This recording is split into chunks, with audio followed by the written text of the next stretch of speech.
is Indian Country Today. Esquili, yes, thank you for joining us. I'm Patty Thalohungva. Election 2020 is underway, and today several Native Americans vying for seats in state and national offices are taking a victory lap. Our reporter, Aaliyah Chavez, joins us now with the wrap-up of the Native vote. Aaliyah, what were the outcomes of the primary races? Well, it was an exciting night across Indian country, definitely. We can report that there were 40 Native candidates running for statewide offices and even some congressional campaigns across 5 states. So that's Iowa, Idaho, New Mexico, Montana, and South Dakota. We had some Native people running for some congressional campaigns. We can report that 4 of those, being Paulette Jordan in Idaho, Rudy Soto in Idaho, Deb Holland in New Mexico, and Yvette Harrell in New Mexico as well, will all be advancing to November's general election. There were 2 others who unfortunately won't be appearing on the ballot in November. Those are Gavin Clarkson and Elisa Martinez. There was some really exciting races last night. In Montana, there was over 21 Native candidates who ran for state legislator positions and 1 who ran for a statewide office, which is the office of the Montana State Auditor. And so there's by far the most amount of candidates running for those state legislator positions in Montana. In New Mexico, we had 8 also other Natives running for state legislator positions. And so really we were tracking some exciting races. When we finished up last night around midnight, we still didn't have some results for a handful of races, one of those being Kevin Bedoni's US House race in New Mexico. So we still aren't sure the outcome of that election. There was some pretty close numbers, so we'll keep tracking that. Okay, Aaliyah Chavez, thank you so much. A report just released called The Land of Inopportunity finds Native Americans and Alaska Native children are at high risk for everything from hunger and graduation rates. Save the Children, a nonprofit organization, looked at more than 2,600 counties nationwide and found that out of the 5 worst ranked counties, 2 are in Alaska, 2 are in South Dakota, and 1 is in Louisiana, where 61% of the population is African American. The nonprofit organization says the inequities put these populations at greater risk during this pandemic. As a result, Save the Children recommends state and local governments invest in more early childhood education programs. And now for the latest numbers of COVID-19 in Indian country, let's go to our Washington editor, Jordan Bennett-Begay. Jordan? Yate Patty, Yate Shikisto Shidine. We have updates on COVID-19 cases and deaths from 5 tribes as of this morning. And here are the latest numbers from our database. There are 7,996 positive confirmed cases and 316 deaths in the Indian health system. Again, that is a total of 7,996 positive confirmed cases and 316 deaths as of this morning. The Cherokee Nation, Oklahoma, reported 2 more cases, giving the tribe a total of 90. The Winnebago tribe of Nebraska announced more cases since we reported their case count in April. The tribe now has a total of 42 cases and 1 death. And the Waimana Apache tribe in Arizona reported 33 more cases. This gives the tribe a total of 802 cases and 8 deaths. And out of those, 452 individuals have recovered, and 343 are active right now. And in Mississippi, the Mississippi Band of Choctaw Indians saw a rise in 11 cases. This brings their total to 665 cases for the tribe. And in the Navajo Nation in Arizona, New Mexico, and Utah reported 54 new cases and 4 additional deaths. And tribal officials say now they have a total of 5,533 cases and 252 deaths, Patty. Well, again, we're seeing the totals go up as tribes are also increasing their testing to make sure, they're keeping track of their tribal members as well. Jordan Bennett-Begay, thank you so much. Thank you, Patty. And we'll be right back.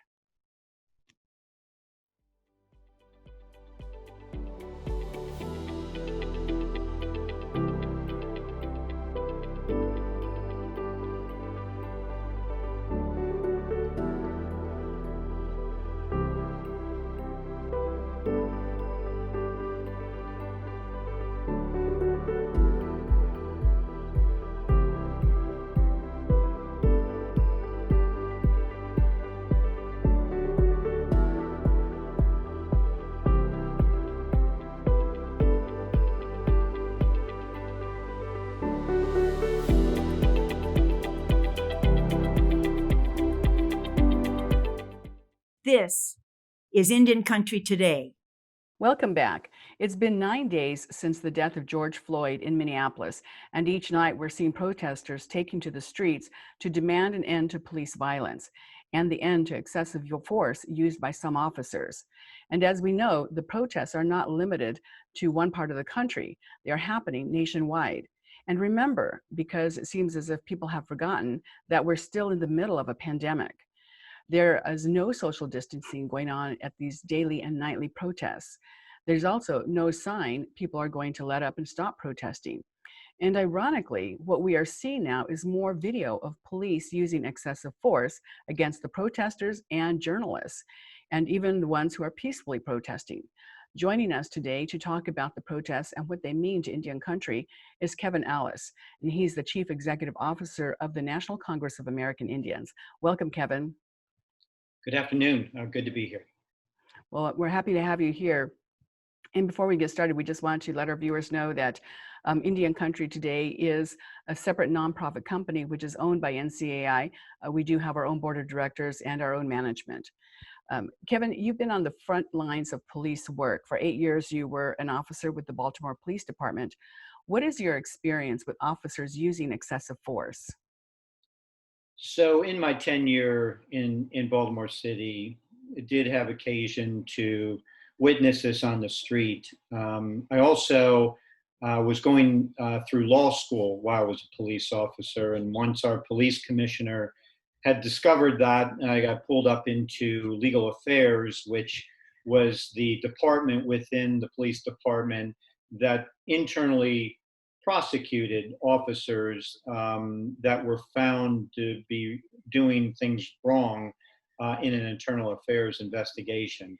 So both being on the street and through the administrative disciplinary process, I did see a few of these situations that were at times very difficult to witness and view and experience. Our community members that we are sworn to protect rely upon us every day to keep their streets safe, keep them safe, keep their families safe, keep their children safe, and keep their communities to the greatest extent possible thriving and vibrant communities. And when we see situations that unfolded in Minneapolis over a week ago, it's really tough to digest, both as a police officer and as a citizen. Well, people want change, and that's what's driving the daily protests since the death more than a week ago. And they want some kind of change. What are some of the changes to police departments that you see need to happen first? At least two of them, for sure.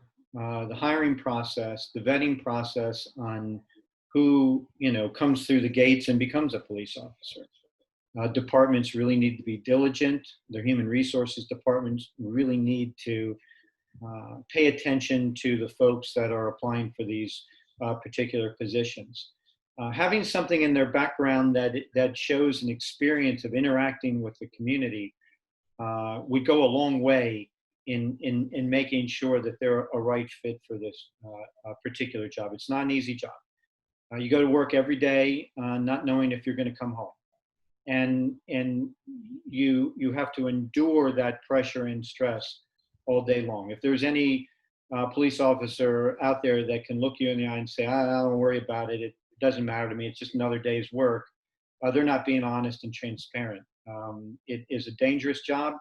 It's a job that's filled with enormous responsibility, and just that responsibility alone creates a lot of its own stress, and you have to make sure you have the right people for that. Ultimately, when you wear a badge and gun, you have the right to take somebody's life in a particular situation, and that is no small matter of consideration in the day-to-day operations and activities of a police officer. The second thing we can look at is training. There was regular training in the police department that I was a member of, but it was annual. right? It wasn't constant. And it was more, it seemed to be a check the box type of thing. Just have to be frank about that. Many of the things that we learned, we might have a half hour or 45-minute class on. And then the next time we addressed that was a year later. There really, could be a better training process. And also putting more weight on the training process for officers that are in their first couple of years of service.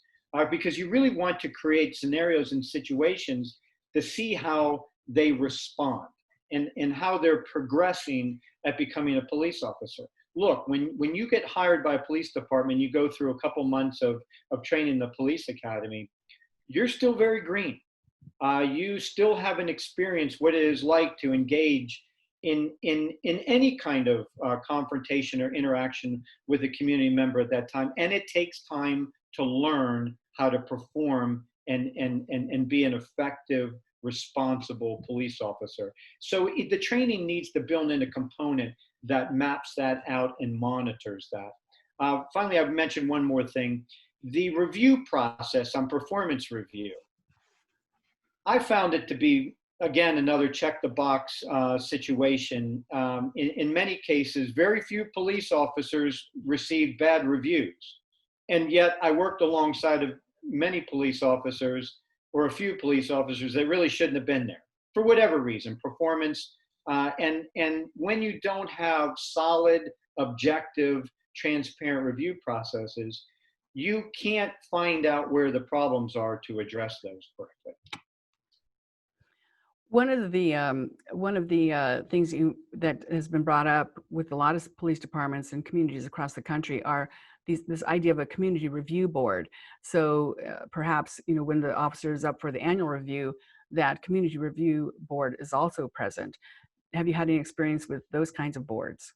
So we didn't have that in Baltimore City at that time I was there, and I don't know if they have that now. I certainly do think it's a very good idea, but it needs to be put together with some thought, okay, and what the real purpose is going to be, and much like what we see in Indian country and with advisory committees and councils with the federal government, you need to have some stakeholders. You would need to have, I would think, some sworn law enforcement officers or personnel that are part of that. Look, law enforcement is a very unique profession. It is a very unique environment. And having that perspective in any working group is really important for there to be a real thorough, objective, independent review of activities. But the community should have more involvement other than just its elected leaders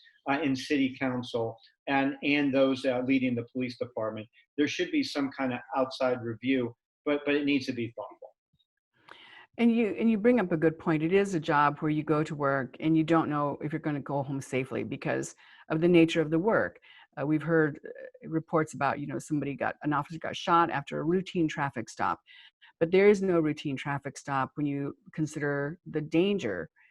And that could be coming from inside a car that's been pulled over, or even traffic on the highway. We've seen, officers being killed because of cars passing by. But having said that, the idea of this excessive police force is because of a few bad apples. Do you see them as just a few bad apples, or is this just structural a framework that has to be changed because it's in place and it aids people to continue with bad behavior? It's a great question, Patty. It's really a combination of both. Any profession, you're going to get bad apples. You get people that just aren't the proper fit.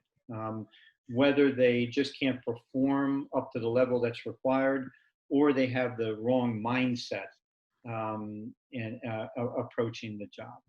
And if you don't have a proper vetting process on the front end and a proper monitoring process during the course of employment, whether it be a really objective and serious performance review process, and whether it be a really valuable training process, you don't get to find out who those bad apples are in time until it's too late. Not everybody is cut out to be a police officer. Not everybody is cut out to be a lawyer. Not everybody is cut out to be a doctor. Okay, and we can't risk the safety of the community, the respect of the community, and the trust of the community by not having the internal processes in place to make sure that we ferret out bad actors or just people that just aren't a proper fit. They may not be bad actors, but just don't fit into this environment and can handle the stress that is in that you feel and you engage, you experience on a daily basis.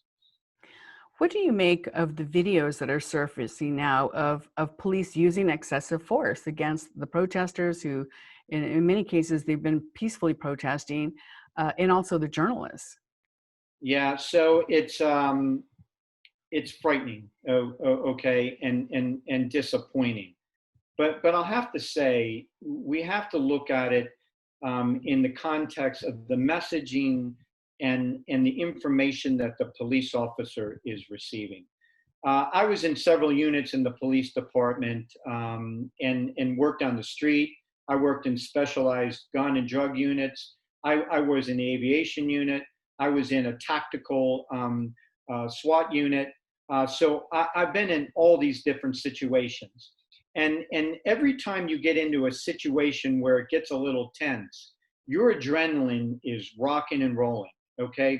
And you really have to be in control of that and understand what it means to be in the role you are with that going on in you. And so I am not a really big fan or proponent of this, what we're seeing, this militarization of law enforcement.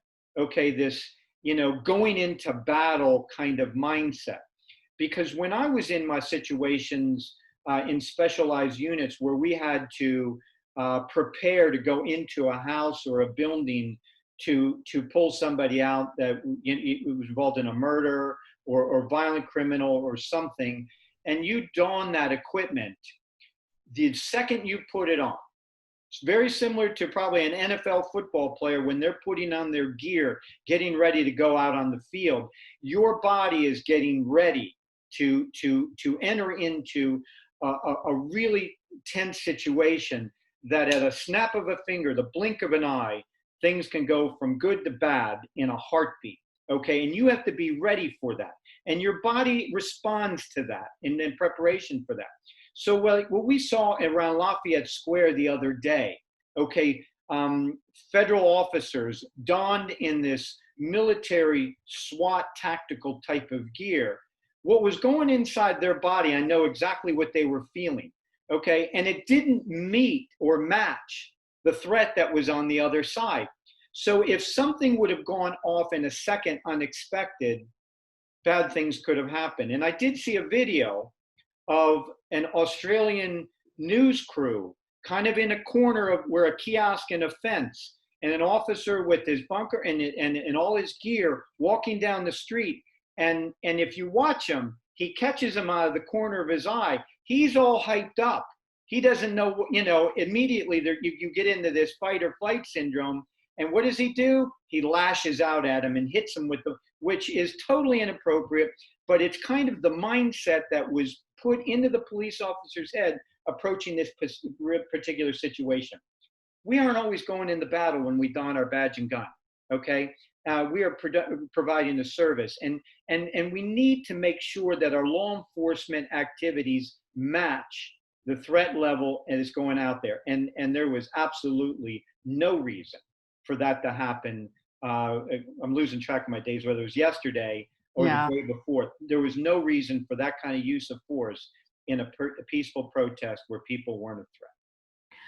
Well, that leads right into what the president is saying. On his phone call with the governors, he said that mayors and governors must establish overwhelming law enforcement presence until the violence has been quelled. And that was from a source that the Associated Press reported on. So now not just city police officers or state police. Now we're talking about our active military coming in. Of course, the governors are fighting back, saying, no, this is not going to happen. But that has been presented. That has been presented as an option for the states to crack down on these protesters. Let's bring it back to Indian country. We have the highest rate of military service than any other ethnic group in the country. What kind of position will that put Indian country in if our own people are marching on our own people? It's a very difficult situation. Again, it's what you plant what seeds you plant in the head of the police officer on how they're supposed to respond to something. Look, I'm very sensitive to veterans serving as police officers. That's a natural landing spot. I mean, I'm not a veteran, and I was in the vast minority in the Baltimore Police Department as not having that background. And our veterans are trained. Okay, now there's training, right? Extensive training on how to respond to very difficult and dangerous situations. And so when you have these well-trained officers to respond to intense, dangerous situations, when you prepare them for that, as I'm going back and I've already said this, you get them in the mindset, you get their bodies ready for this, you putting them in a really difficult situation because they're going to respond very quickly and not take any chances to any kind of quick movement or activity that's unexpected that might happen, that might not be a threat really at all. Somebody moving really quick, somebody raising something, somebody even moving their arm. You catch that out of the corner of your eye, and if you're trained in that and have been in a wartime situation where you really need to be focused on this, you're going to jump right to it, okay, and get into it. And so this verbiage that's coming from the administration and being cast over the airwaves that, really got to get tough on these people, we really need to show force, doesn't necessarily fit the circumstances and situations that these on-the-ground police officers are actually facing. And you put them, their pawns, and become caught in the middle of this tug of war that becomes political, and it's not fair to them. The majority of these folks are very good, solid police officers. A majority of them have rarely been in these kinds of situations in civilian lifestyle. A majority of them haven't had extensive training on how to react to the things that may go on in that. And when you put that kind of pressure on them, that they need to shut this down immediately, all this kind of stuff and noise that's coming out of the administration, you're helping fuel a really bad outcome. Wow, there's so much to talk about. But the other big thing that's happening now, of course, we're still in this pandemic, and in these protests, there's no social distancing. We're also in a political year, and now the president is saying that they have to find a new place because North Carolina doesn't want to host that convention because of the pandemic. You've planned a lot of conventions. What are the mechanics of hosting, thousands and thousands of people and keeping them safe in a pandemic? Yeah, well, you have to look out for the people that want to be involved in your organization or your party. You have to look out for them and not yourself.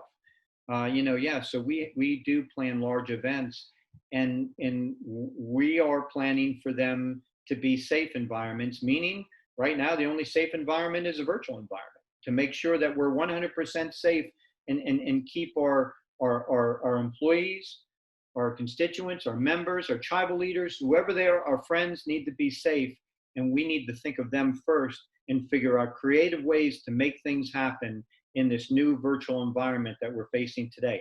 Until we have a cure for this, until we have a vaccination, we aren't 100% sure. And and everybody, whether it be the Republican Party, the Democrat Party, NCAI, or any other organization, on a large convening, they need to think about the attendees first and not themselves, and make sure we're all safe.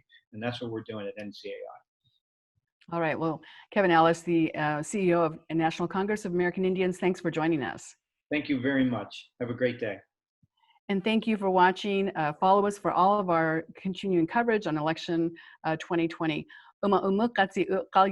Take care of yourselves. Your life is precious. I'm Patty Tolhungba. Join us again tomorrow.